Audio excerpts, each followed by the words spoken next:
Alamin. Wassalatu wassalamu ala asyrafil anbiya'i wal mursalin Sayyidina Muhammad wa ala alihi wa sahbihi ajma'in. Subhanaka la ilma lana illa ma 'allamtana innaka antal alimul hakim. Wa la hawla wa la quwwata illa billahil aliyyil azim.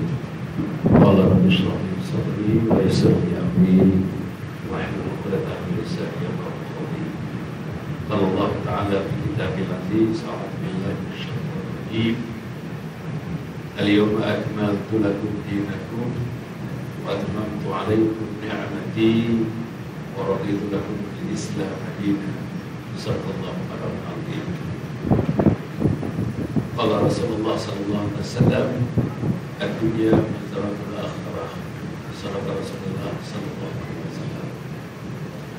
Yang dikasihi saudara Kamarul yang bertanggung jawab untuk saya datang bersama dengan tuan pada malam ini, yang dimuliakan saudara-saudara teman-teman yang terkuasa kepada surau Lakeview Apartment ini, dan teman-teman, sahabat-sahabat yang saya kenal, yang belum kenal dan sebagainya.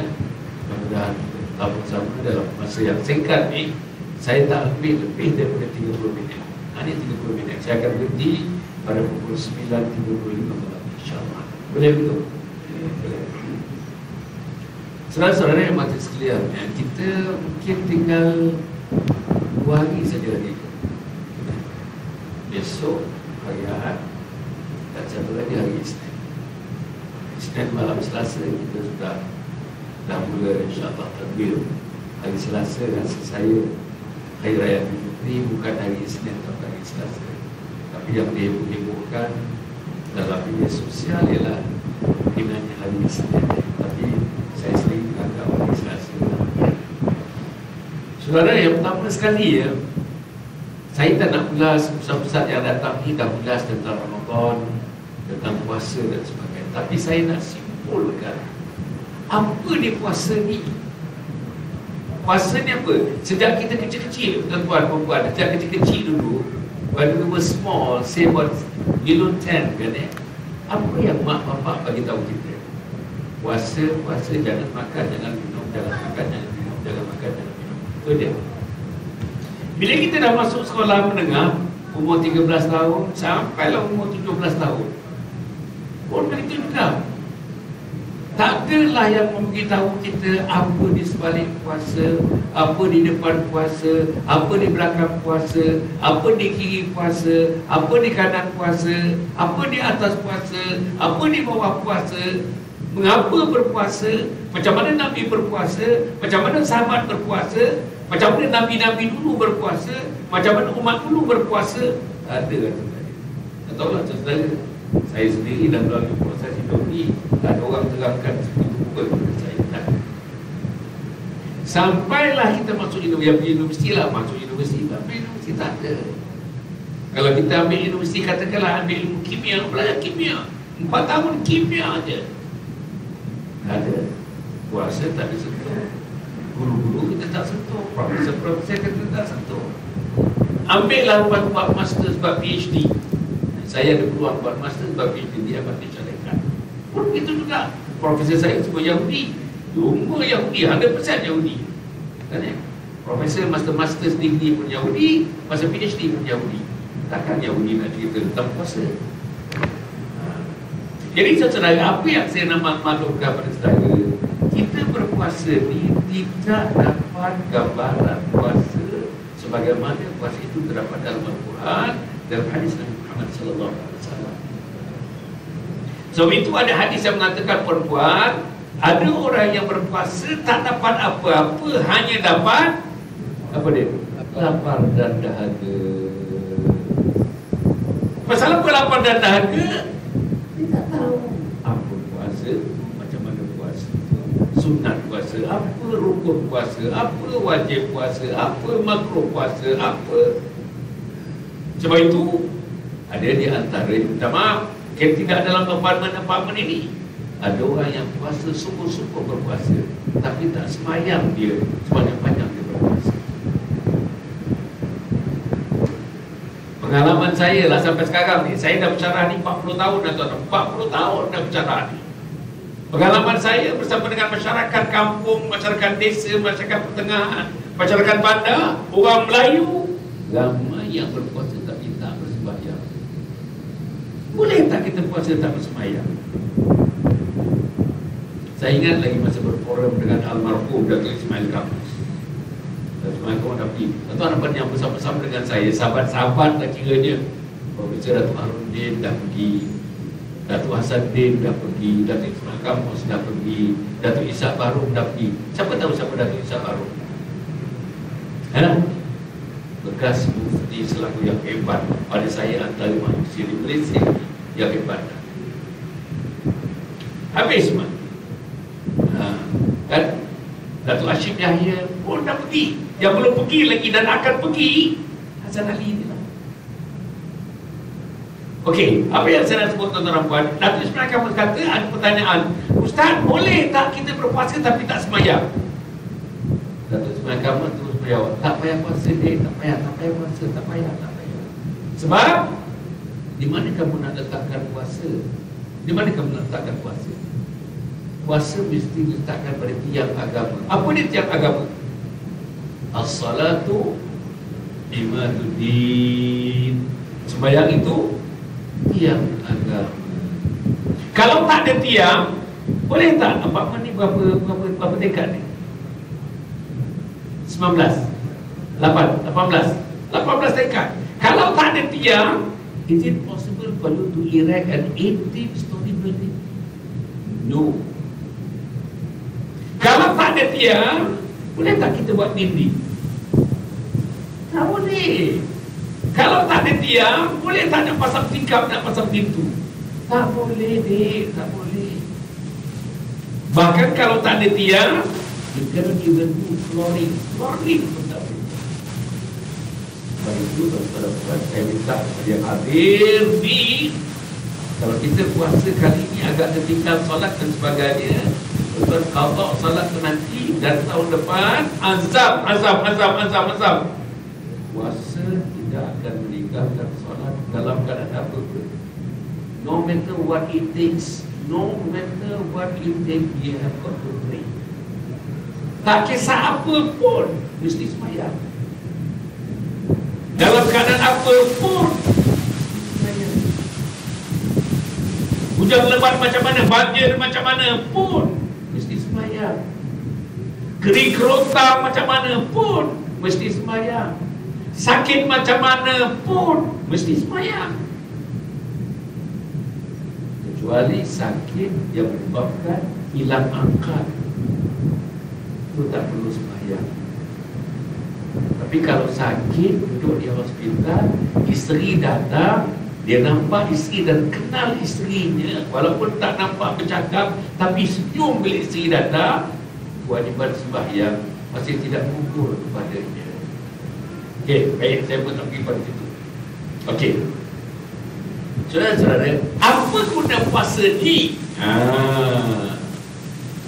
Guna puasa ini mungkin tidak tuan-tuan tak pernah dengar, tuan-tuan tak ada mana tahu, ialah sebagai alat untuk membentuk pribadi Muslim, pribadi mukmin.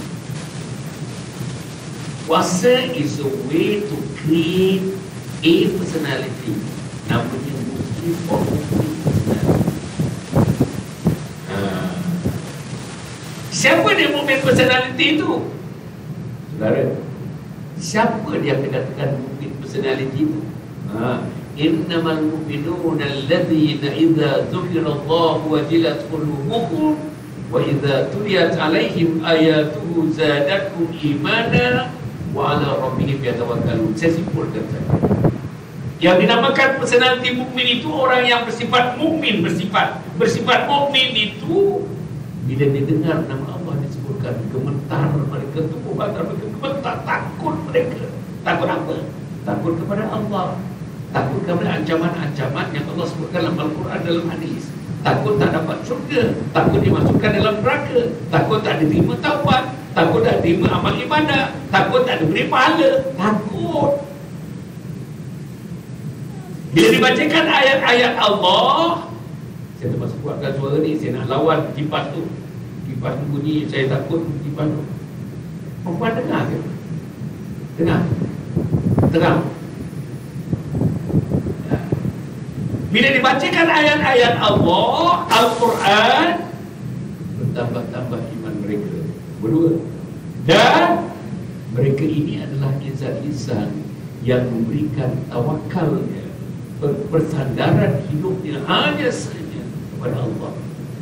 Hanya saja kepada Allah. Kalau dia sakit, bukan ubat yang menyembuhkan, bukan doktor yang menyembuhkan. Siapa yang menyembuhkan? Allah. Kita makan, bukan nasi yang mengenyangkan. Siapa yang mengenyangkan? Allah. Saya datang dekat sini boleh melangkah, bukan kekuatan kaki saya melangkah, tetapi Allah yang mengizinkan saya datang, dan Allah menggerakkan tubuh badan saya untuk melangkah ke leg 4 menit. Sampai begitu tuan-tuan, kita punya yakin kepada Allah. Okay. Saudara-saudara, kalau itulah sifatnya puasa, nak membentuk pribadi ni, nak bentuk pribadi mukmin. Persoalannya, sekarang dah masuk hari ke-29, besok hari yang ke-29, sudahkah terbentuk pribadi mukmin di kalangan kita? Sudahkah terbentuk? Antara pribadi mukmin itu, ya antara tuan-tuan cek. Saya bagi 2-3 ni, kita cek diri kita. Checklist itu you put to yourself whether you have those checklist atau tak ada checklist. Contoh yang pertama, saudara, yang pertama risau, gelisah. Bila azan diazankan, kalau misalnya tak ada tempat nak cari air, tak ada tempat nak sembahyang, tak ada tempat, risau dia. Itu tandanya sudah ada personality Muslim. Risau. Nombor 2, saudara-saudara, 18 tekad. Bila diazankan, terutamanya tuan-tuan ada kat sini, Maghrib, Isyak dan Subuh, tuan-tuan ada di sini. Maghrib, Isyak dan Subuh, tak ada orang yang bekerja sampai Maghrib, sampai Isyak, sampai Subuh. Ada ke orang? Tak ada. You are expected every day to come down to the surau. Besok surau dah siap kat sebelah sana surau. Tapi berapa orang yang turun surau? Nak tanya Cik Kamarun, agak-agak berapa persen yang turun di surau? Bukan Ramadan, normal month, not Ramadan. Berapa persen? 2%? Turun ni tuan-tuan. Saya dikatakan turun yang ada dalam 1,350 unit, lebih kurang 1,350 unit. Kalau satu unit hantar satu orang, berapa orang yang turun? 1,350 orang. 1,350 orang, katakanlah itu 100%. Kalau misalnya yang turun ada 20 orang saja, berapa persen tuan-tuan? Tak ada 20%. Tak ada 20%. Tak cuba bayangkan dia. Di mana kita? Saya nak sebut ya, seorang Muslim imannya tidak akan lengkap kalau dia tidak ada dalam hatinya rasa rindu kepada masjid. Salah satu ciri ahli syurga tuan-tuan, ialah rajulun qalbuhu mu'allaqun fil masajid. Siapa mereka? Mereka yang hati mereka selalu rindu kepada masjid. Ni surau ni, masjid di surau ni, rindu pada surau. Turun sebulan sekali takkan rindu, turun seminggu sekali pun takkan rindu, turun setahun 2 kali lagilah. Ada yang Fitri Hari Adil-Adha turun lagilah tak rindu. Melintas surau tak pernah singgah sekali pun, dah pindah 14 tahun dekat sini. Macam mana kita ada kerinduan kepada surau, kerinduan kepada rumah Allah? Biasanya kalau ayahnya tak turun, anaknya tak turun. Kalau suami tak turun, isteri tak turun, biasa. Tapi kalau misalnya ayah turun, membawa anaknya, tiap-tiap kali dia turun, biasanya anaknya turun. Kalau suami turun, membawa terus isteri dia turun, biasanya isteri dia turun. Saudara-saudara, saya harap lepas ni, hasil daripada kita punya tarbiyah Ramadan, tolong supaya selagi saya berada di apartmen, leg ke apartmen ini, please come down to the surau. The surau is too small, saya tengok. Untuk 1,350 orang is very small. You can't hardly afford, you can hardly accommodate berapa persen saja. Tapi tak apalah, tak apa, boleh sampai luar. Ini boleh semua lagi ni, apa salahnya? Okay, saudara, kalau tak turun masjid ni, minta maaf saya sebut, tak turun masjid ni, hati tak tenteram. Tak turun masjid ni, hati tak lapang. Tak turun masjid ni, rezeki tak cukup. Tak turun masjid ini, hati selalu barat. Tak turun masjid ini, pandang isteri kadang-kadang nak marah. Pandang isteri kadang melontarkan seluruh kemarahan kepada isteri. Pukul anak kadang-kadang tak tahu semena-mena menjerit anak kita. Risau orang sebelah rumah kita. Pasal dia tak turun. Hati dia tak dibina oleh Allah. Kasih dia tak disemai oleh Allah pada dirinya. Di mana semai kasih kepada Allah? Ini rumah ni, yang namanya Madrasah Lakeview Apartment. Nama madrasah An-Nur, surau An-Nur, surau An-Nur. Nama surau ni pun An-Nur, bukan sembarang cahaya, tuan-tuan. Nurun ala nur, yahdillahu li nurihi man yasha, wa yadribullahu al-amthala lin-nas, wallahu bikulli syai'in alim. Cahaya atas cahaya, cahaya atas cahaya, cahaya atas cahaya. Cahaya apa? Cahaya hidayah. Turun, dapat hidayah. Turun, masuk hidayah. Turun, dikurniakan hidayah. Ke surau, dapat hidayah. Diakhirkan hidayah kepada siapa? Kepada isteri, kepada anak, kepada mak, kepada bapa, adik, abang, kakak. Hidayah atau hidayah. Jangan mati tanpa hidayah. Jangan mati tanpa hidayah. Ramadan, gelanggang hidayah. Innaka la tahdi man ahbabta walakin Allah yahdi man yasha. Seluruhnya kita usahakan, tuan-tuan. Pengurusi macam Kamarul, Cik Kamarul telah usahakan. Bina balik, tuan-tuan, sewa tempat ini, nak accommodate, cari tempat yang lebih besar, renovasi kat tempat sana. Daripada Taska ni kita minta nak buat pula surau cantik. Saya tengok tadi kapet yang tebal, airconnya nak dipasang. Apa lagi, tuan-tuan? Kecantikan surau ni tak ada kat rumah kita. You don't have that kind of apa ni. Kita mana ada kita punya kapet macam begitu. Kita pergi pijak kapet. Mana ada aircon rumah kita macam aircon dekat sana. Macam mana kipas berfungsi rumah kita dikasih di surau tu. Mana ada kat rumah kita. Mana ada facilities yang ada macam rumah kita. Dan mana ada suasana malaikat macam di surau ni macam rumah kita. Tuan-tuan fikir, suasana malaikat macam mana nak ada di rumah kita. Anak, tuan-tuan, ada 3 daripada kecil-kecil, umur setahun setengah dah pegang telefon. Malaikat apa nak datang. Bapak ni telefon lagi. Sebelah isteri nak tidur pukul 10 setengah, pukul 9, telefon lagi. Isteri pun telefon sama. Akhirnya tak bertemu nak tidur, tuan-tuan. Inilah yang berlaku dalam masyarakat. Kadang-kadang hati panas hati suami. Tengok isteri dengan telefon, tengok isteri dengan telefon, tengok isteri dengan telefon. Dan sebelah ni, dalam bilik tidur ni, dekat katil ni. Inilah yang berlaku. Suami kan memeram rasa. Isteri sayang telefon lebih daripada sayang suami. Isteri bercakap dengan telefon lebih bercakap dengan suami. Isteri pandang telefon lebih daripada pandang suami. Isteri senyum dengan telefon lebih daripada senyum dengan suami. Dari perempuan ini kita kena tengok. Begitu juga suami. This is not one way. This is the way, you know. I'm not blaming just the wife, but the husband and husband. Okey, saudara-saudara sekalian, balik tadi nak bentuk Islamic Muslim Mukmin personality. Kita kena mati nak bawa personality, sifat-sifat seorang mukmin. Bila sampai waktu mati bertemu dengan Allah, hanya orang mukmin, hanya orang yang beriman dijana oleh Ramadan. 30 hari Ramadan, 30 malam Ramadan. Tuan-tuan, saya minta maaf, saya nak apa sikit, nak divert sikit. Saya sekarang ni, tuan-tuan, bersama dengan 15 orang bersama dengan 15 orang di Kamarul, kami semua sedang iktikaf, tak balik rumah ni. Saya daripada masjid tadi, Masjid Al-Hidayah Sungai Penchala, datang kemari. Balik kemari, tak balik ke rumah, perempuan. Balik ke masjid, dah 10 hari tinggalkan rumah. 10 hari iktikaf. 3 masjid kami iktikaf. Masjid yang pertama, Masjid Al-Ufran, pinggir Taman Tun Dr. Ismail, 4 hari 4 malam. Lepas tu Masjid Kota Damansara, Masjid Damansara. Masjid namanya, tuan-tuan, Masjid Perdana, Damansara Perdana, 3 hari. Kemudian yang terakhir 3 malam, tuan-tuan, Masjid Al-Hidayah Sungai Penchala. Tak balik-balik rumah, tuan-tuan. Pasal apa? Kita nak buat satu ibadah namanya iktikaf.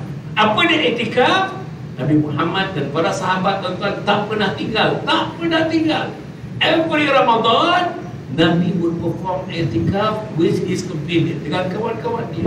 Duduk di masjid, makan di masjid, minum di masjid, buang air di masjid, mandi di masjid, bersihkan badan di masjid, qiyamul lail di masjid, sembahyang tasbih di masjid, sembahyang taubat di masjid, sembahyang hajat di masjid. Apa? Sembahyang tahajud di masjid, munajat di masjid, apa lagi? Baca Quran di masjid, apa lagi? Baca hadis di masjid, tafsir Al-Quran di masjid, fardu ain di masjid, fardu kifayah di masjid. Masya Allah, tuan-tuan. Cuba tuan-tuan Google tuan-tuan Google, lepas ni tuan-tuan Google. Kalau belum lagi lah, Google tuan-tuan tuan-tuan Google sikit aja. Apa ni tuntutan mengerjakan i'tikaf. ITIKF, i'tikaf, tuntutan mengerjakan i'tikaf. Tuan buka aja, Google aja. Masya Allah, punya banyak cerita tentang i'tikaf. Saya nak sebut pasal nak bina peribadi ni, pasal nak mati sampai mati yang baik, mati dalam husnul khatimah tadi, mati dalam husnul khatimah, mati yang baik. Tuan-tuan, i'tikaf ni Nabi Muhammad SAW dilaporkan sepanjang hidup bagi dia, bila syariat sembahyang disyariatkan, Nabi Muhammad tidak pernah tinggal beriktikaf 10 malam. Tetapi tahun akhir sebelum beliau wafat, tahun akhir Nabi beriktikaf bukan 10 malam tapi 20 malam, meninggalkan rumah, meninggalkan isteri, meninggalkan anak, meninggalkan seluruhnya. Hanya bermukim hidup pagi, petang, siang, malam 24 jam di masjid. Nombor 2 saya bagi. Nombor 2 tuan-tuan, pahala iktikaf. Satu malam kita iktikaf, satu malam kita beriktikaf, pahalanya kalau sesuai iktikaf itu bersamaan dengan pahala tuan-tuan kita memohon pengampunan kepada Allah saat itu ada pada masa iktikaf, seluruh dosa-dosa yang lepas, yang sekarang, dosa yang lalu, yang sekarang, seluruhnya akan diampun oleh Allah Subhanahu Wa Taala. Yang ketiga, tentang orang yang beriktikaf ni macam kami ni, minta maaf lah, kita anggap ini berjaya tuan-tuan. Orang yang beriktikaf, mereka akan dijauhkan daripada api neraka. Jarak mereka dengan neraka, jaraknya sebanyak 3 parit. Kita buka dalam Google tadi, 3 parit. Satu parit punya luas daripada langit sampai ke bumi, bumi sampai ke langit. Atau dalam hadis sebut daripada timur sampai ke barat. Can you imagine sebenarnya? To perform i'tikaf, you are put away a distance daripada api neraka sebanyak 3 parit. Satu parit luasnya, tuan-tuan ya, daripada timur sampai ke barat, daripada bumi sampai ke langit. Saya harap tahun depan i'tikaf. Tuan-tuan kalau pergi Mekah sekarang, tuan-tuan pergi Mekah. Saya bawa balik umrah minggu lepas. Bawa balik umrah pergi, minta maaf tak? Ini satu percubaan daripada saya. Satu percubaan daripada seorang makhluk, seorang hamba Allah yang lemah, namanya Hasan Ali. Satu percubaan untuk merapati Allah, satu percubaan untuk mendekati Allah, satu percubaan untuk memperbaiki diri, satu percubaan untuk memperbaiki isteri dan anak-anak, satu percubaan untuk memperbaiki keluarga, supaya Allah terima isteri, keluarga, anak-anak saya sebagai mereka-mereka yang Allah sayang, Allah kasih, Allah cinta, dan mati dalam husnul khatimah. Apa saya buat? Tuan-tuan, 12 hari di Mekah, baru ni dalam seminggu lepas tu saya balik. Saya nak bagi tahu tuan-tuan ya, satu bilik yang kami duduk, satu bilik ya, hotel sama di Mekah tu Madinah, satu bilik, minggu yang pertama dalam bulan Ramadan, katakanlah harga bilik tu 2,000 rial macam 2,300 Malaysia. Masuk minggu yang kedua tuan-tuan, dia sudah jadi double, jadi 4,000 rial. Masuk minggu yang ketiga, dia sudah double lagi, menjadi 8,000 rial. Masuk minggu yang keempat tuan-tuan, 10 malam yang terakhir, di mana orang Arab, seluruh sebenarnya Arab, Qatar datang, Iraq datang, Syria datang, Morocco datang, Sudan datang, Mesir datang, UAE datang, tuan-tuan, Bahrain datang, semua datang, seluruhnya datang tuan-tuan, 10 malam yang terakhir penuh. Jadi harga hotel tadi naik lagi 10 kali ganda. Betul.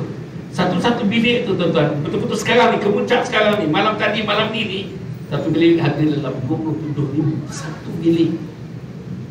Tak percaya tuan-tuan, pergilah Tuan angkat telefon tanya mana-mana bilik di Mekah, terutama apa ni hotel-hotel yang sekitar dalam 100 meter 100 km, 100 meter jaraknya daripada hotel ke Masjidil Haram atau Madinah daripada hotel ke Masjidil Nabawi. Sebab orang Arab ikut sunnah. Seluruh dari Arab cuti tuan, cuti. Terutama 10 malam yang terakhir seluruh dia cuti. Yang datang dengan kapal, yang datang dengan kapal terbang, yang datang dengan kereta, yang datang dengan motosikal, yang datang jalan kaki. Kita di Malaysia kosong masjid, tetap kosong. Minggu yang pertama penuh. Masjid mana-mana saya pergi tengok, sampai tepi jalan tuan, bentang tika sampai tepi jalan. Minggu yang kedua gulung tika. Minggu yang ketiga tuan-tuan dan puan, tinggal 50% saja. Minggu yang keempat tuan-tuan, tinggal sekitar 20% saja yang sembahyang. Inilah yang berlaku di Malaysia. Nah, we have got to reverse this culture. You have got to reverse, to unwind, to reverse the culture ni. Culture tak betul. Zaman Nabi, makin akhir makin seronok, makin akhir makin seronok, makin akhir makin intense. The level degree of intensity makin intense. Makin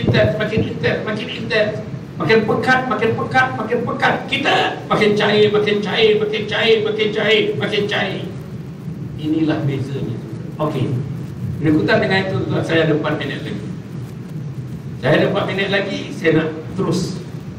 Saudara, malam ini, malam kedua yang terakhir ini, mari kita mengambil satu perjanjian dengan saya. Apa dia perjanjian dia? Ya Allah, kalau dipanjangkan umur, saya dipanjangkan umur, tuan-tuan dipanjangkan umur, tahun depan Ramadan lebih baik daripada tahun ini. Make sure tahun depan punya Ramadan, atas kelemahan kita, Ramadan tahun ini kita akan tutup. Tahun depan tuan-tuan penuhkan. Sebelum tahun depan tuan-tuan dan puan, saya harap sebagai latihan, jangan sembahyang di rumah, sembahyanglah turun di surau Lakeview Apartment, surau An-Nur. Turunlah surau An-Nur, penuhkan surau An-Nur sampai kepada kuasa yang memikirkan macam mana lagi, mana kaki lima nak dipanjangkan, mana kaki lima nak dibentangkan untuk maghrib, untuk isyak, untuk subuh. Masya Allah. Tuan-tuan, saya nak sebut, kalau seluruh 1,350 orang ni turun, suami-suami turun, anak-anak yang sudah akil balik turun, isteri turun, yakin saya, tuan-tuan, yakin saya, inilah antara 4 apartmen yang sangat disayangi oleh Allah seluruh dunia. Menurut, kalau seluruh penduduk apartmen ini, 4 blok ini turun, 1,350 unit ini turun, tuan-tuan dan puan, insya-Allah Allah berikan rezeki, tuan-tuan, berterusan rezeki, mengalir rezeki. Apa rezeki? Duit itu rezeki. Apa rezeki? Isteri yang selalu senyum kepada suami itu rezeki. Anak yang tak pernah derhaka kepada mak bapaknya itu rezeki. Anak yang selalu bersalam dengan mak, cium tangan mak, peluk daging mak, cium mak, bagi bisikkan dengan mak, I love you mama, I love you mama, saya sayang mama, saya sayang mama. Itu rahmat, itu rezeki Allah Subhanahu Wa Taala. Saudara, turun kat sini tuan-tuan, kalau boleh hari maghrib, isyak, subuh, dan penuhkan yang lain-lainnya. Siapa yang tak bekerja, tuan-tuan dan puan, untuk zuhur dan asar, insya-Allah apartmen Lakeview ini, tuan-tuan dan puan, akan menjadi satu puncak tempat turunnya malaikat-malaikat bersusun sampai Arab. Malaikat-malaikat bersusun sampai Arab pagi, petang, siang, malam. Malaikat menyebutkan nama tuan-tuan satu persatu, 1,350 kali 2 dengan isteri, kali 3 dan dengan anak-anak. Malaikat katakan, sebut nama ini, ampunkan mereka wahai Allah, ampun hari-hari. Yang kelima, tuan-tuan turun kemari, insya-Allah bila mati nanti tuan-tuan mati dalam husnul khatimah. Kan doa kita, Allahumma khtim lana bi husnul khatimah, amin, wa la takhtim alaina bi su'il khatimah, amin. Saudara tuan-tuan mati dalam husnul khatimah. Tuan-tuan, saya tak tahu kita panjang, tuan-tuan, insya-Allah nanti ada mana Rosli saya punya apa ni, saya punya bantu. Ada apa tadi? Tinggalkan brosur pada Cik Kamarul, ya, brosur Anjung Husnul Khatimah. Brosur tu, Cik Rosli, Cik Kamarul, tolong jangan. Kita nak bina kompleks Anjung Husnul Khatimah di Bukit Celaka. Kompleks Anjung Husnul Khatimah ni satu-satu dalam dia prototype, satu-satu je dalam dunia. Gunanya untuk persilakan saudara-saudara, suami isteri dengan anak-anak yang berumur 15 tahun ke atas untuk mengikuti program untuk mati dalam husnul khatimah. Inilah satu-satunya dalam dunia tempat bertarbiyah, tempat mendidik manusia supaya mereka mati dalam husnul khatimah. Tuan-tuan, insya-Allah sedang diusahakan sekarang ini berharga dalam 20 ke 25 bilion tuan-tuan, insya-Allah. Jadi tuan-tuan bacakan, saya tak sebut, tuan-tuan bacakan, pergi website saya, pergi Facebook saya. Tuan-tuan, satu lagi insya-Allah nanti saya akan tinggalkan tuan-tuan, saya tinggalkan brosur ni. Ada saya punya kad tu. Di belakang kad tu saya punya media sosial. Tuan-tuan tengok saya punya user ID. Saya ada TikTok, saya ada Facebook, saya ada Instagram, saya ada Telegram, saya ada YouTube. Tuan-tuan ramai pergilah untuk Islam. Hari-hari ada update. Hari-hari ada new posting Islam. Dalam bahasa Inggeris ada, dalam bahasa Melayu ada. Tuan-tuan boleh tengok, tuan-tuan pergilah, tuan-tuan pergilah. Hidupkan diri, hidupkan anak-anak, hidupkan Islam. Dan tuan-tuan, saya harap dengan kita menghidupkan Islam ini, insya-Allah kita akan mati dalam husnul khatimah. Saya harap tuan-tuan insya-Allah ini satu program yang dianjurkan bersama, dibina antara Yayasan Kebajikan Sabha dengan Perbadan Wakaf Selangor. Perbadan Wakaf Selangor ni anak syarikat Majlis Agama Islam Selangor yang berpadu bersama dengan kita untuk membangunkan kompleks Agung Husnul Khatimah di Bukit Ceraga. Tuan-tuan baca, dan ingin menerima, silakan, dialu-alukan sangat. Program itu bukan program saya, bukan milik saya, bukan milik yayasan saya, milik umat Muhammad sallallahu alaihi wasallam. Satu-satu dalam dunia. Let me repeat, this is the only one, a prototype program, prototype project, the whole world tak ada projek ini. Membina manusia, mentarbiyah manusia, mendidik manusia supaya mati dalam husnul khatimah. Apa dia mati dalam husnul khatimah? Mati waktu kita mati, malaikat maut, tuan, malaikat maut mencabut nyawa kita. Ketika itu tuan-tuan boleh menunturkan kata-kata La ilaha illallah Muhammadur Rasulullah. Siapa yang mati, yang kata-kata akhirnya La ilaha illallah, Allah wajibkan jannah, syurga terhadap mereka. Jadi tuan-tuan puan, harus di mana tak boleh bagi pada kita, bagi pada hati kita, bagi tuan-tuan dapatkanlah, ambil tuan bacalah. Saya tak ada masa nak mendengarkan, tuan baca saja. Akhirnya tuan-tuan puan, saya harap marilah sama-sama. Jangan buat macam tuan-tuan muda daripada saya. Macam anak-anak saya, tuan-tuan. Anak saya yang tua sekali pun 46 tahun. Dan anak saya yang tua sekali 46 tahun. Ini lebih daripada anak-anak saya, tuan-tuan. InsyaAllah. Saya nak tuan-tuan berjaya dunia dan tuan-tuan berjaya di akhirat. Saya nak anak tuan-tuan berjaya di dunia dan tuan-tuan berjaya di akhirat. Saya nak tuan-tuan mempunyai keluarga yang kasih sayang. Sayang suami, sayang isteri, sayang anak. Senyum hari-hari, sayang hari-hari, cinta hari-hari. Saya dah kahwin tuan-tuan dekat 57 tahun dah kahwin. 57 tahun 73 tuan-tuan. 50 tahun, dekat 50 tahun dah kahwin tuan-tuan. Alhamdulillah, hiasan kasih sayang, hiasan kemesraan yang selalu berbunga, berputih, berbunga dan berbuah untuk kita nikmati buah-buah kasih sayang. Asasnya apa tuan-tuan? Islam dan iman, Islam dan tak ada kasih sayang dalam pengertian sebenarnya, tak ada Islam dan iman. Tak ada kasih sayang kalau tidak turun ke surah An-Nur. Tak ada kasih sayang Allah kalau tak sembahyang. Tak ada kasih sayang Allah kalau dia tidak berbaik sesama neighbor, jiran kita, tetangga kita. Tak ada kasih sayang daripada Allah kalau kita menderhaka siang malam pagi petang kepada Allah Subhanahu Wa Taala. Marilah kita masuk pada anak-anak kita, didik anak-anak kita, didik generasi yang akan datang. Saya dah beritahu dekat sini kebanyakan umur 30-an dan 40-an. 30-an apa? Maknanya you are the new. These are the new generation.